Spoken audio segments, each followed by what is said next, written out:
Bonjour, M. Singh. Bonjour, Madame. Commençons d'abord par le dossier de l'ingérence étrangère. Vous avez obtenu au NPD finalement ce que vous demandiez, le départ du rapporteur spécial David Johnston. Vous réclamez toujours une enquête publique. Comment voyez-vous la suite des choses dans ce dossier-là? Donc, depuis le début, on a dit qu'avec les allégations et le fait qu'on a trouvé ces allégations sérieuses, on a demandé une enquête publique depuis le début. Donc, on a toujours dit qu'on a besoin de ça. Même si le gouvernement a proposé un rapporteur spécial, on a dit que non, ce n'est pas la bonne chose à faire. On a besoin d'une enquête publique. Donc, on a forcé 2 votes dans la Chambre des communs. Notre parti, les néo-démocrates, on a géré ce dossier. C'était nous qui avons forcé ces 2 votes dans la Chambre des communs. Donc, 2 fois, la volonté, la majorité du Parlement, c'était d'avoir une enquête publique. Et on a aussi ajouté le fait qu'on doit enlever M. Johnston de sa poste. Donc, on a réussi. M. Johnston s'est démissionné.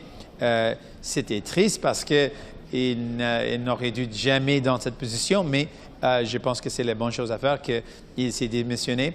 Mais maintenant, le gouvernement a aussi donné une ouverture qui sont ouverts à considérer une enquête publique. On va continuer de mettre la pression et on va continuer de dire oui, on a besoin d'une enquête publique et maintenant on doit travailler ensemble pour qu'on puisse décider c'est qui va gérer cette enquête publique pour qu'on puisse avoir un consensus entre les partis reconnus. Oui, justement, le Bloc québécois a proposé cette semaine une liste de candidats potentiels qui pourraient diriger cette enquête publique.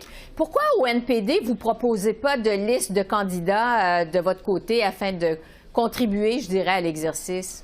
Je donne un exemple pourquoi le Bloc a critiqué M. Johnston à plusieurs reprises parce qu'il était un membre de Fondation Trudeau comme une raison pour laquelle il ne devrait pas être le rapporteur spécial. Maintenant, ils ont proposé Mme Justice Louise Arbour, quelqu'un que je respecte énormément, mais avec une search, si on essaie de faire une recherche sur l'Internet, rapidement on peut voir elle est aussi liée aux fondations Trudeau. Donc, c'est un peu gênant, je pense, pour le Bloc qui était assez critique. Mais avez-vous des candidats potentiels, vous, votre côté, au NPD? Mais j'explique. Le fait qu'ils ont proposé ces noms montre la raison pour laquelle on ne doit pas proposer les noms. Parce que maintenant, le Bloc est dans une position un peu gênante, le fait qu'ils ont proposé un nom, mais le nom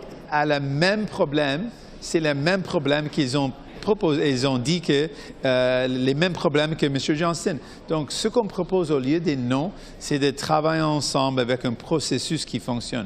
Le processus qu'on propose, c'est qu'on a un comité avec chaque parti reconnu, un membre, et puis on a des candidats potentiels, et puis on pose des questions et on décide ensemble c'est qui le candidat ou candidate. Donc, ce processus est plus important qu'une liste de noms parce qu'avec l'exemple de Mme Justice Arbour, c'est le même problème que les Blocs ont soulevé avec M. Johnston.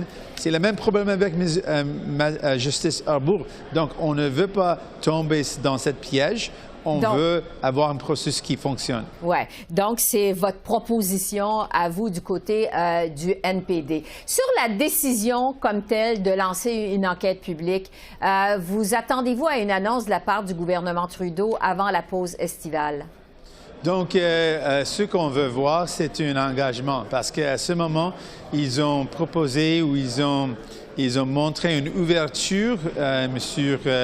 Leblanc, le ministre Leblanc, a présenté une ouverture, a montré une ouverture, mais il n'a pas dit ou s'engager clairement que oui, on va avoir une enquête publique et c'est maintenant une question de c'est quoi les éléments de cette enquête publique. Ouais. Donc, on va continuer de forcer ce gouvernement de s'engager à déclencher une enquête publique et puis on est prêt de faire le travail ensemble pour définir les éléments de cette enquête publique et puis qui va gérer cette enquête. Donc, vous attendez un engagement ferme de la part du gouvernement.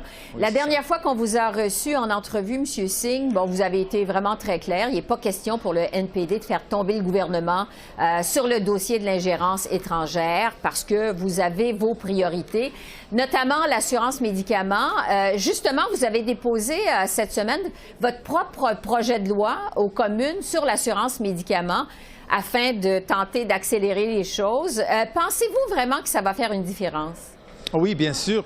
Ce qu'on a vu depuis le commencement de notre entente, c'est le fait que même si on avait écrit nos engagements noir sur blanc dans un document, on a dû forcer le gouvernement d'agir.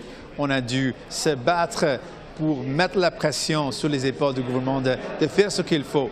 Donc, on va continuer de faire la même chose. Avec les soins dentaires, ils ont dit que non, on ne peut pas livrer les mesures intermédiaires pour les enfants. C'est impossible, mais on l'a forcé et puis on est arrivé, on a réussi à un programme qui fonctionne. Et maintenant, ils ont encore dit que c'est difficile d'avoir la deuxième phase pour nos aînés et les personnes qui vivent avec une situation de handicap ou pour les enfants de moins de 18 ans. Ils ont encore dit c'est difficile, mais on a forcé et puis c'était dans le budget.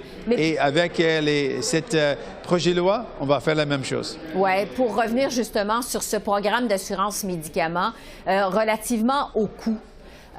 Plusieurs jugent ces coûts astronomiques. Avez-vous, au NPD, évalué justement les coûts de ce programme? Est-ce que vous savez combien ça va coûter au juste? Oui, on a une approximation de ce qu'on a estimé ce qu'il va être. Mais en effet, c'est un investissement parce qu'il va sauver beaucoup d'argent. Quand le bureau parlementaire du budget a analysé, ils ont dit que oui, c'est un investissement à peu près 10 milliards de dollars, mais à la fin, ça va réduire les coûts pour les provinces, pour les territoires et pour le gouvernement fédéral. Parce que quand on achète avec la puissance de tous les pays, on va réduire les coûts pour les médicaments. Donc, avec un investissement qu'on doit faire au début, ce que ça va faire en sorte qu'on va réduire les coûts pour le long terme. Et donc, c'est un investissement. Combien? Ça va coûter combien selon le milliards, NPD? Une contribution de 10 milliards du gouvernement fédéral et puis les provinces, les gouvernements provinciaux et territoires vont contribuer le même chiffre qu'ils utilisent maintenant pour acheter les médicaments parce que, comme vous savez, dans chaque province et chaque territoire, ils ont déjà un budget pour acheter les médicaments pour les gens qui sont dans un hôpital. Donc, avec le même chiffre, le même montant qu'ils utilisent, et si le gouvernement fédéral ajoute 10 milliards de dollars, on peut s'assurer que tous les médicaments pour tous les gens à travers le pays sont gratuits. Donc, c'est vraiment une bonne idée. Ça va réduire les coûts. Il y a plusieurs experts qui ont mentionné, qui ont partagé le fait que ça va réduire les coûts dans le long terme et ça va réduire le coût dans le long terme. Oui, alors on va suivre évidemment ce projet de loi qui a été déposé cette semaine par le NPD. Jackmeet Singh, merci de votre temps. On vous souhaite une bonne pause estivale. Merci beaucoup. Merci, vous êtes très gentil. Au revoir. Au revoir.